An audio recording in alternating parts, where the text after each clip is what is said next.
The one thing that comes then in mind when you talk about the top 6 and the leaders that will be elected here is the kind of leadership that will be elected. We do know we're living in a country where at least 42 million of the citizens out of the 60 million are in large under 39 years. So it is a youthful country in its sense that needs leaders that will cater for the needs of that youthful generation, you know. So you'd expect that the leadership that emerges here would talk to that. But I put a piece together, Mfundo, that actually looks at those issues and what some people are saying around what should emerge in this ANC conference heading to 2024 and the type of leadership needed to take the country forward. Let's take a look at that package.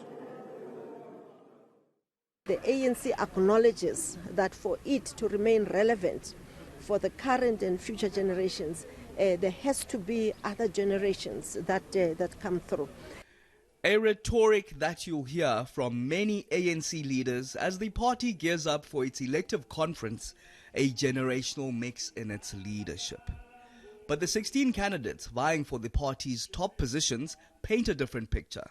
70-year-old Cyril Ramaphosa and 66-year-old Aviwe Mtila are frontrunners for the position of party president.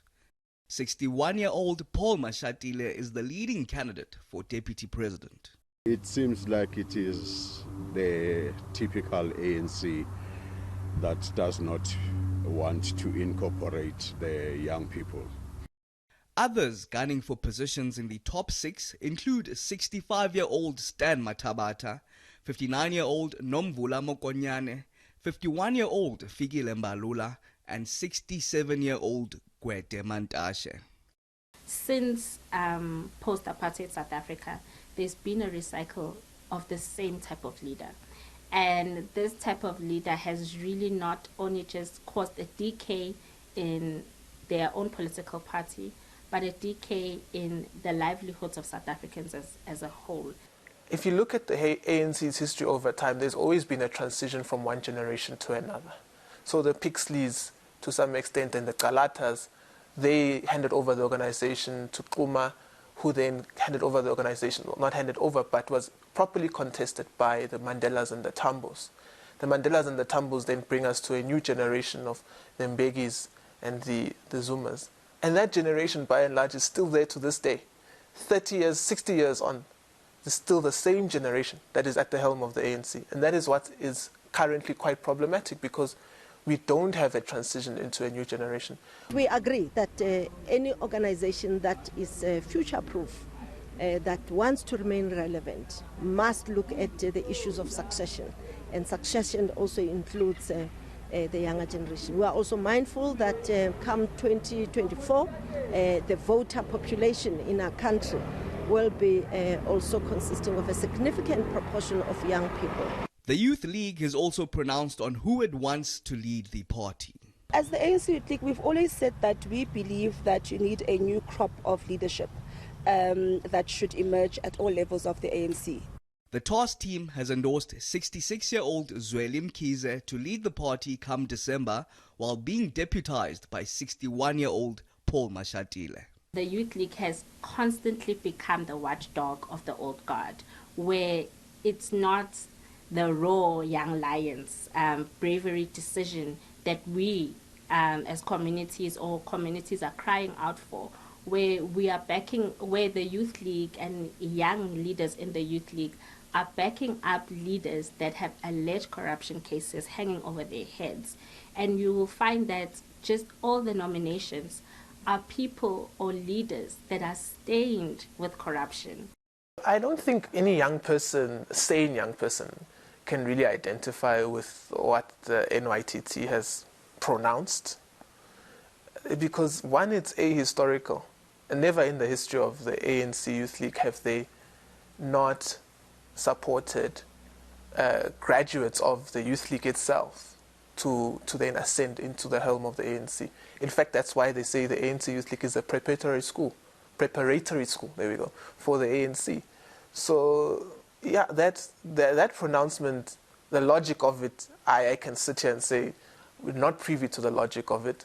I would accept the criticism that it is odd for an ANC Youth League to go into its meeting and in the top 6 by and large come out with the kind of makeup that it does insofar as youth leadership is concerned. And I think that's a concern that we share, and I think that only means that we need to do more introspection as a structure because we can't preach one thing and then do the complete opposite.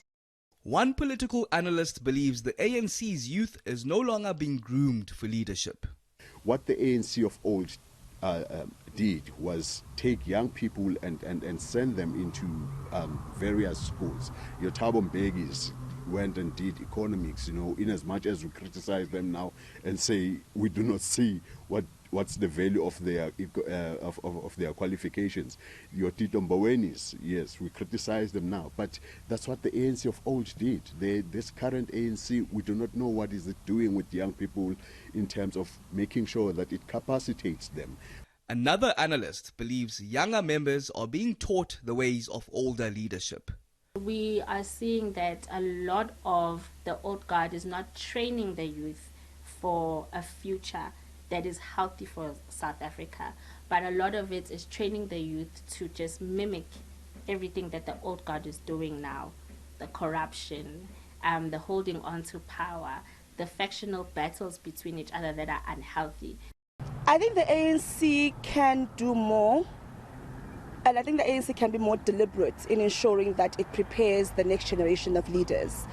As the ANC gears up to elect its leadership, what are the voices on the ground saying on the type of leader needed to take the country forward? I respect ANC. I mean, they fought for our struggle, but I think now the struggle has changed. It's different, and we need that kind of change also.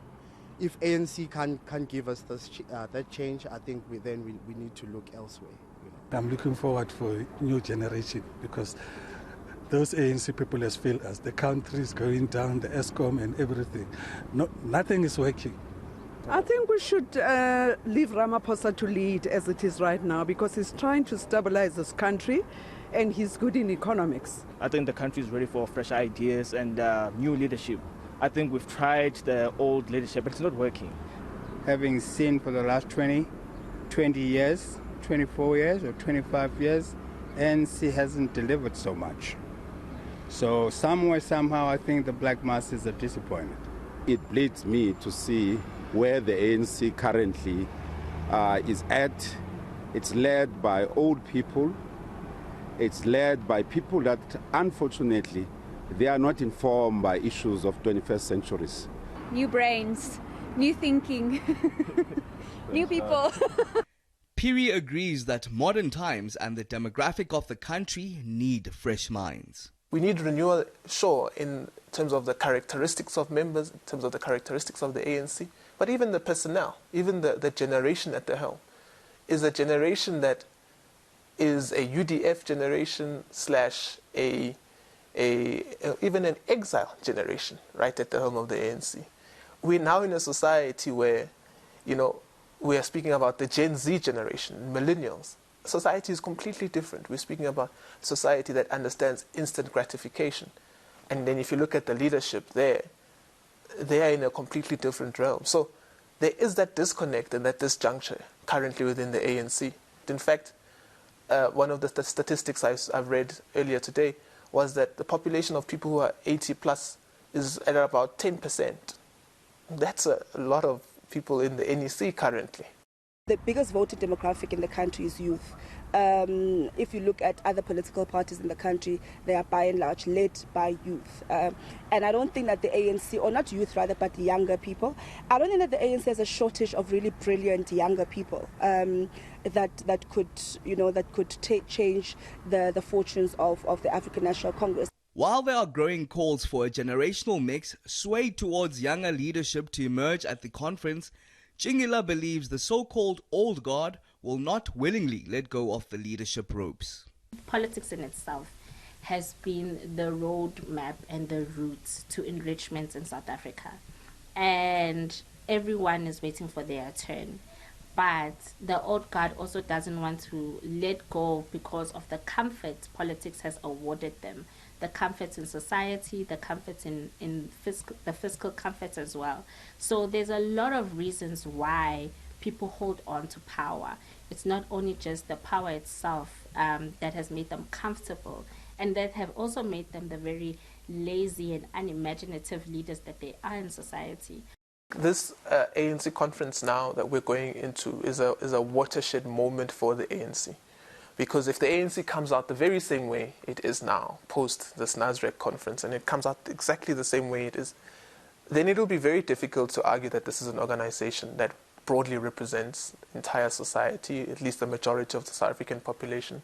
It will be very difficult to argue that this is an organization that can inspire hope, because it will tell us that this is an organization that's stuck in its ways. Aviwe Mtila, Johannesburg.